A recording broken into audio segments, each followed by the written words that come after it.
He grabbed the mic at the wedding and said, "This woman is a failure." Everyone laughed. I didn't. I clapped, handed him an envelope, and stepped off the stage. 5 minutes later, the wedding had stopped. He grabbed the mic like he was about to tell a joke. "This woman is a failure." People laughed. Real laughter. The kind that comes easy when there's an open bar and a room full of people who don't want to make things awkward. I didn't laugh. I clapped. Not loud. Just enough to make the sound land in the silence that followed when people realized I wasn't smiling. Then I walked up to the stage, handed him the envelope, and stepped down. 5 minutes later, the wedding stopped.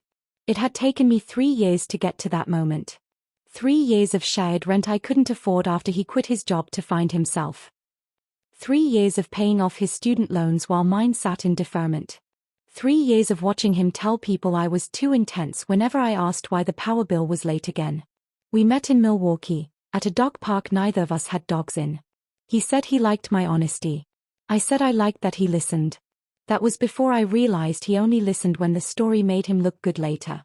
By the time we moved to Phoenix, I was working double shifts at an urgent care clinic, juggling credit cards like plates. He started a podcast that never made it past 6 episodes but somehow still took up most of his time. When he left, he said, "You make everything feel like work." What he meant was, I made life real. 6 months later, I heard he was engaged. Not from him. From my friend Dana, who sent a screenshot of the engagement photos with a simple, "You okay?" He looked the same. Same tilted smile. Same hand in his pocket like he was mid-thought. The woman next to him, Kelsey, looked bright in a way I remembered being once. I said I was fine. I wasn't. Not because he moved on. Because he moved on with the story that I was the problem. That I was controlling. That I couldn't support his dreams. That I cared too much about money and stability and structure. People believed him. I didn't think about revenge then. I thought about survival. About how my landlord taped a notice to my door the same week my car transmission died. About how my mom's medical bills were sitting unopened on my kitchen counter because I didn't have the energy to see another number I couldn't pay. The envelope didn't start as revenge. It started as paperwork. I was cleaning out a drawer looking for an old tax form when I found the LLC documents. My name wasn't on them. I knew that already. What I didn't know was that the business address was still mine. The podcast had turned into a consulting thing. Some branding service. He told people he built it alone after we split. But the startup loan, $40,000, was in both our names. He'd stopped paying. I hadn't known because the statements went to his email. Until the collections notice came to my apartment. I called the bank. They sent me everything. There were more things I found after that. Contracts he signed using my social security number. A credit line opened 2 months after he left. It took weeks to sort it out. Nights on hold with fraud departments. Lunch breaks spent scanning documents in the clinic break room while eating crackers from a vending machine. I didn't tell anyone. Not Dana. Not my sister. Not even my therapist. I just kept going. The wedding invite came in the mail 2 months later. Cream cardstock. Gold lettering. A return address in Scottsdale. I wasn't going to go. Then I remembered the way he used to say, "No one ever sees the full picture." He was right. So I RSVP'd yes. The venue was one of those desert resorts that pretends to be rustic but charges for valet. I wore the only dress I owned that still fit after I'd stopped stress eating takeout every night. I sat in the back during the ceremony. Kelsey looked happy. I didn't hate her for that. She wasn't the one who opened accounts in my name. At the reception, he spotted me almost immediately. His face did that quick flicker, surprise, calculation, performance. "Hey," he said later at the bar, like we were old co-workers. "Hey. I didn't expect you to come. I wanted to wish you well." He nodded like that made sense. The speeches started after dinner. His best man told a story about college. Kelsey's sister cried halfway through hers. Then he stood up.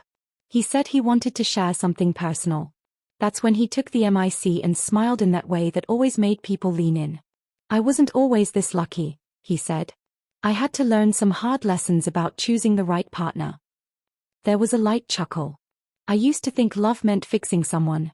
But sometimes, he shrugged, you just have to admit when someone is a failure. People laughed. I saw Dana across the room freeze. He didn't say my name. He didn't have to. I clapped. Walked up. Handed him the envelope. And stepped down. Inside were copies. Loan agreements. Credit reports. Fraud affidavits.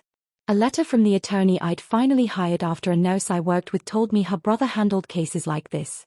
The top page was the bank's notice, default. The second was the civil complaint. Filed that morning. Naming him as the primary defendant. Naming Kelsey as co-signer on the most recent credit line. Because he'd added her. Without telling her. 5 minutes after I sat back down, the wedding planner was whispering to the groom's mother. Then the groom's mother was whispering to Kelsey's dad. Kelsey was reading the pages when I left. In the parking lot, the air was still warm even though the sun had gone down. My phone buzzed before I reached my car. Dana. What did you do? I told the truth, I said. There was silence on the line. Then she said, softly, good. The next week wasn't cinematic. There was no dramatic apology. No viral moment. There were calls from lawyers. A message from Kelsey that just said, thank you for showing me. The case took months. I didn't get everything back. But I got my name cleared. I got the collections stopped. And one afternoon, a woman from the clinic, whose brother had helped me, brought me coffee and said, we're hiring full-time administration. It's boring, but it's stable. I took it. Some nights, I still think about the way the room sounded when they laughed. But I think more about the moment it stopped. About how silence can be louder than applause. And how sometimes revenge isn't about ruining someone. It's about finally refusing to carry what they tried to leave on you.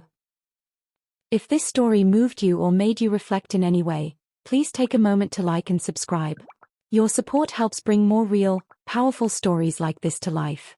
Thank you so much for listening and being here. It truly means more than you know. See you in the next story.